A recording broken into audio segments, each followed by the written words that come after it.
The first thing you want to do when you walk up to your truck in the morning is check underneath it for any leaks or spills that may have occurred overnight.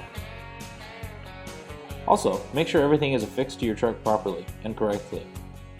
It's also a good time to check your license plate and make sure your stickers are valid.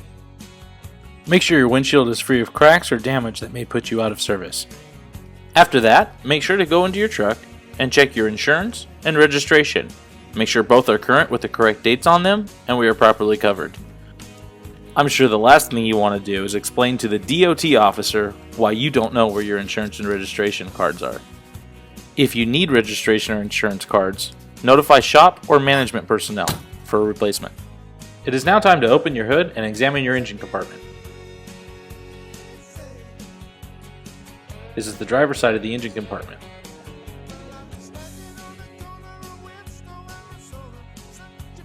As you can see, we are performing a basic pre-trip inspection here.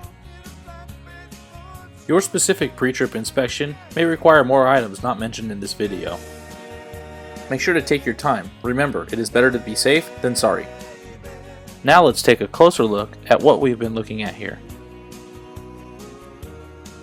First, check your engine dipstick. Here's where you will check your engine oil level. If it is not full, add oil accordingly. Next, we will look at the air lines. Make sure everything is free of cracks, blemishes. Next, we will look at our windshield washer reservoir. Make sure it is full. This could give you a ticket if not.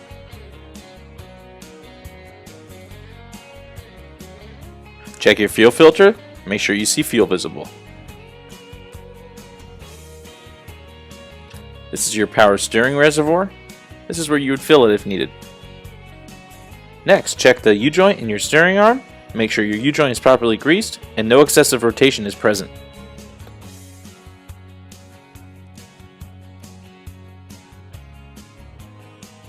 This is your pitman arm.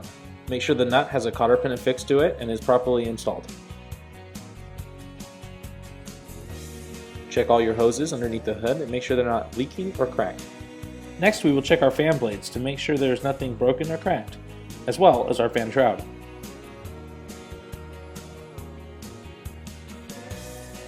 Now let's look at the passenger side of our engine compartment. Here I am checking the heater hoses and making sure nothing is cracked or broken or leaking. I'm going to do this with all of my hoses that are underneath the hood. Now I am checking my air induction system to make sure everything is properly affixed. This is my coolant reservoir. Make sure that it is full. You can do so by looking at this viewing glass on the side. If it is dirty, you can wipe it clean and recheck. Next, check the engine belts, make sure there's no excessive play and they are not cracked or broken.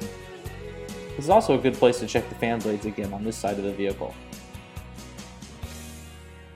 Now we are going to check our alternator to make sure all the connections are snug and the alternator is affixed properly. Make sure all your air hoses are free of other objects so that they won't cut a hole into the air hose. Make sure your brake can is affixed properly and that your slack adjuster is in place with its cotter pins.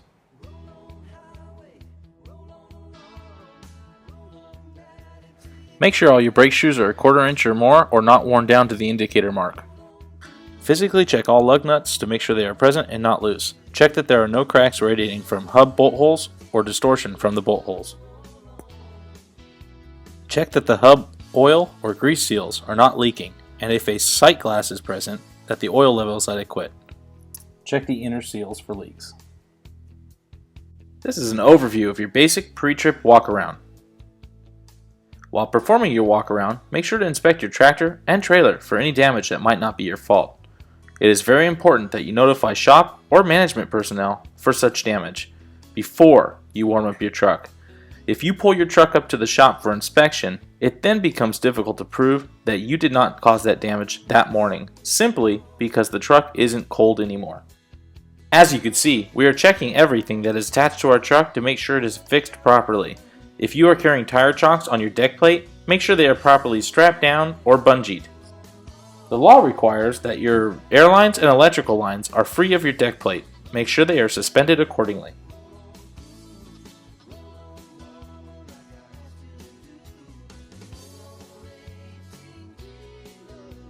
Make sure you don't have any flat or low tires by using a tire thumper on every single tire in the truck and trailer combination.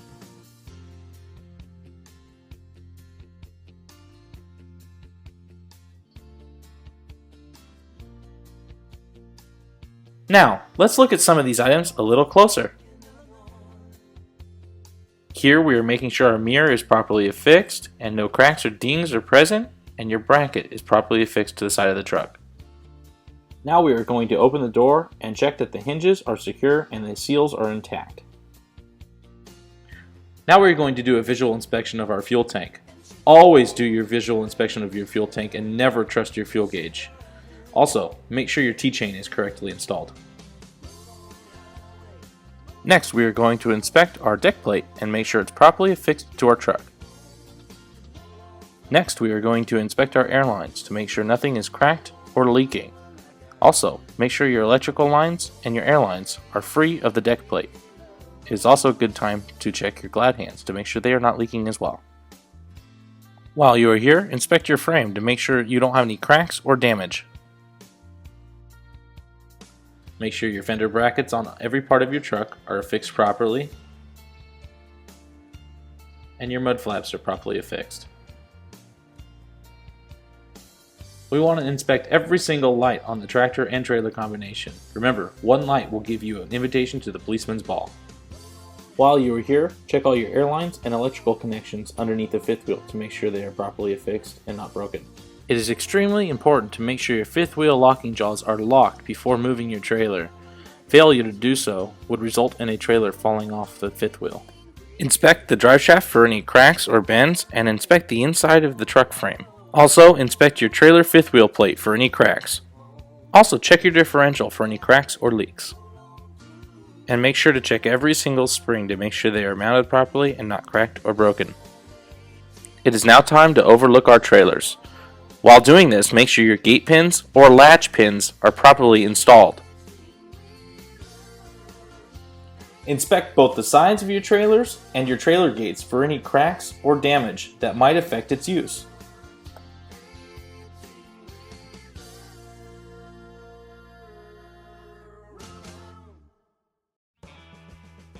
Again, we are checking every single light on the tractor and trailer combination to make sure they are working properly. Also, checking every single license plate to make sure the lights are working properly and registration is current. Also, make sure your DOT tape is properly placed, visible, and not worn. Again, we are checking our air lines here to make sure nothing is cracked or broken or leaking. I'm now checking the safety cable to make sure there are no fraying in the safety cable. This could give you a ticket. It is a very good idea to check your drawbar to make sure it is not rusted out or may fall apart during use. Here I am checking the front of the axle and braking components. You will do this on every single axle. Make sure your fenders are affixed properly. Also, inspect the sides of your trailer for any holes or cracks that may cause a material leak. While doing an overview of your trailer, it is a good idea to check your straps and tie-down equipment to make sure everything is properly affixed.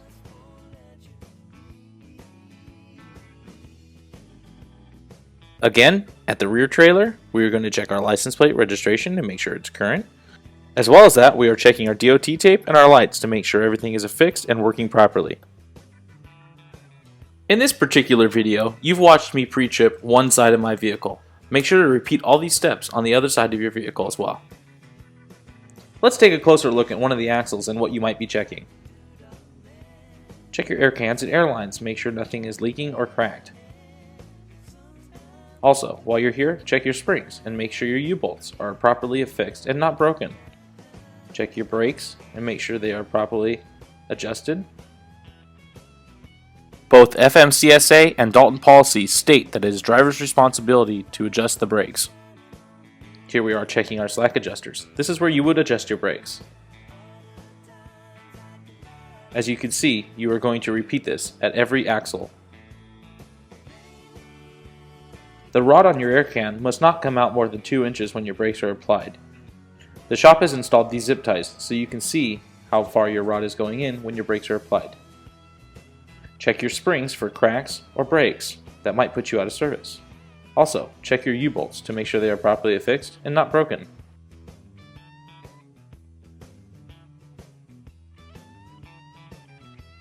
Here you see the gate switches for our bottom division. To operate the gate switches, flip the master switch up. A red light on your dash will illuminate to let you know that this is active. You can then open your A switch trailer by flipping the A switch, and your B trailer by flipping the B switch. At no time should these be up while operating the truck on the highway. Make sure your master switch light is off before resuming. If you'd like to check to see if your gates are operating properly, take your truck over to the wash rack area. Here you can check both your gate switches and make sure they operate both gates correctly. Do not test your gate switches over our asphalt parking areas.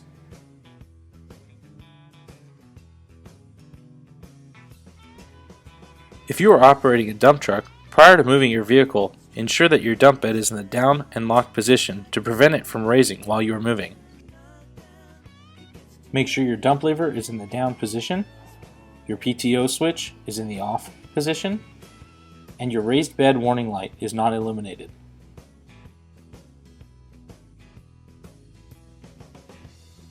After that is completed, it is now safe to hit the highway with your dump truck.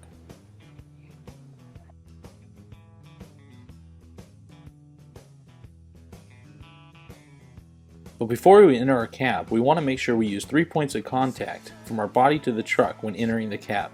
Your 3 points of contact can be seen here. The steering wheel may also be used as a third point of contact if necessary.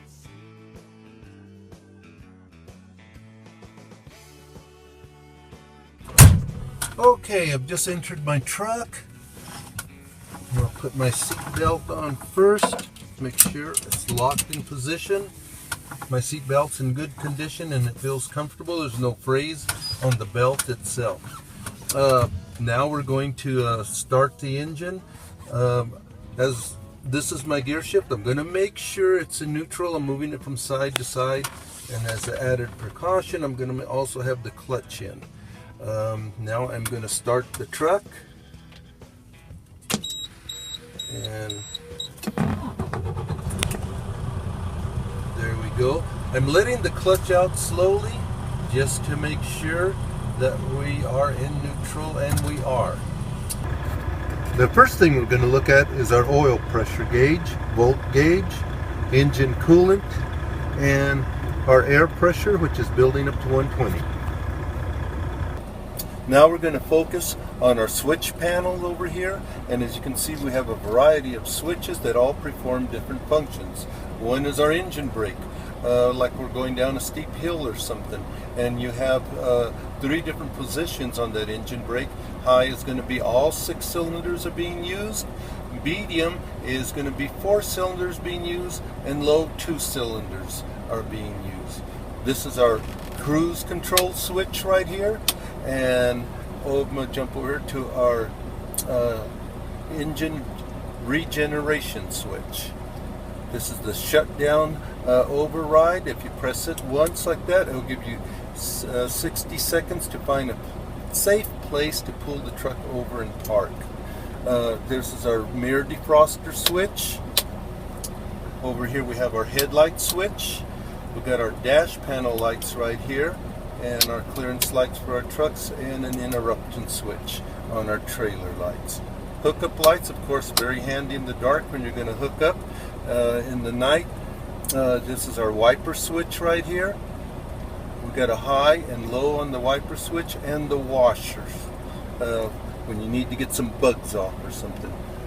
You get into a situation where your engine or your rear end starting to spin. This is our lock switch in here, which will lock in all the wheels, give you extra traction. Make sure before you hit the highway again that you turn this back off. And this is our suspension switch. You got a down and an up on that. Now we're going to focus on our parking brake knobs. The yellow one is always for the tractor, and the red one's always for the trailer. Make sure they're labeled properly and you can read them. That is a law requirement. Now when you push these in, what you're doing is applying air to the maxi cans, which will release the brakes. And now we're going to do our defroster test. We're going to turn it on and put our switch over to the defrost. And then we're going to check to see if our airflow is working good. Now we're going to check our defroster on. I can feel the air flowing. That's good. You don't want any obstructions up here, such as this logbook. So we're going to take this logbook out and put it in a safe pocket in the cab. Now I'm going to check my windshields, and what I'm looking for is any cracks in the windshield or rock chips, especially if they're going to impair my vision. I'm going to look at my windshield wiper conditions and the blades. The rubber there looks fine. I'm going to turn them on to make sure they're working smoothly, and they are working just fine. Next, I'm going to go to my steering wheel and check my steering, and we want to make sure with the engine running and power steering that we have here that we don't have excessive play. It would be about 2 inches on a 20-inch steering wheel. And next, we're going to check our horns. You're going to, city horn works fine, and highway horn, excellent, good and loud. Okay, we're going to check 3 more safety items that you need to have in your cab. One's going to be your safety triangles. Make sure you have 3 in the box and this box is secured. Next, we're going to have our fire extinguisher, and make sure that it is also secured and current. You'll have a tag on there. We also will have a bag of fuses on the truck. You need these in case you're asked for them at an inspection.